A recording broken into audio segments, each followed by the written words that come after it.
আল্লাহ পাক আমাদেরকে নাউজুবিল্লাহ জাহান্নামে দিবেন। তার ওয়াজ কি করব? মানুষের মৃত্যুটাই হচ্ছে সবচেয়ে বড় ওয়াজ। কাফা বিল মাউতি ওয়াইজন, মানুষের মৃত্যুই হচ্ছে সবচেয়ে বড় ওয়াজ।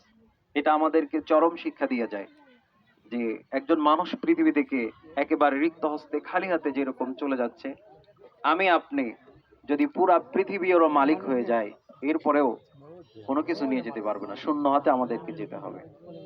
এই জন্য পৃথিবীতে আল্লাহ পাক যে আমাদেরকে পাঠালেন, এখান থেকে নিয়ে যেতে হবে কি জিনিস? সেই জিনিসটা হলো নেক আমল।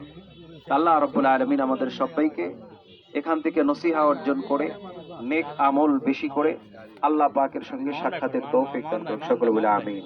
ওয়া আখিরু দাওয়ানা আলহামদুলিল্লাহি রাব্বিল আলামিন। আসসালামু আলাইকুম। সম্মানিত মুসলিম, রোদ আসলে প্রচন্ড রোদ হয়েছে। আমরা আর বেশি দেরি করবো না, অল্প কিছুক্ষণের মধ্যে শুরু করবো। দু একজন একটু কথা বলবে, কথা বলার পরেই আমাদের জানাজা নামাজ অনুষ্ঠিত হবে।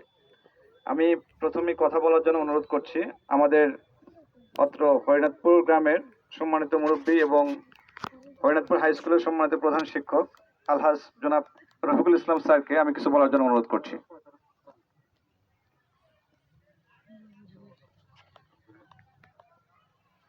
বিসমিল্লাহির রহমানির রহিম। সম্মানিত মুসল্লিবৃন্দ, আসসালামু আলাইকুম ওয়া রাহমাতুল্লাহ। মায়েরকে সামনে রেখে ওয়াজ করার কোনো দরকার নাই বলে আমি মনে করি, কারণ সবাই আমরা জানি যে আমাদের সবাইকে মৃত্যুবরণ করতে হবে। শেষ কথা হলো, সবাই আমরা মৃত্যুর জন্য প্রস্তুতি গ্রহণ করি। একটাই কথা, সবাইকে মৃত্যুবরণ করতে হবে, মৃত্যুর জন্য আমরা সবাই প্রস্তুত হই। আজকে নসিম হাজী সাহেব মারা গেছেন, বিশাল সম্পত্তির মালিক, অনেক অর্থবিত্তের মালিক, ব্যাংক ব্যালেন্সের মালিক। আপনারা সবাই দেখছেন, আমরাও দেখছি। রিক্ত হস্তে খালি হাতে কয়েক গজ কাপড় আর কয়েক হাত জায়গা নিয়ে চলে যাচ্ছে। এমনিভাবে আমরা সবাই যাব।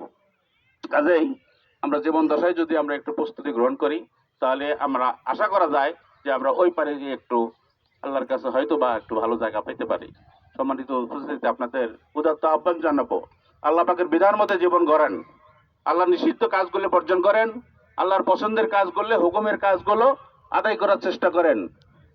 জানাজায় নামাজ এসেছেন, ফরজে কিফায়া নামাজ, না আসলেও দোষ হবে না, আপনার আমলনামায় একটা গুনাহও লেখা হবে না।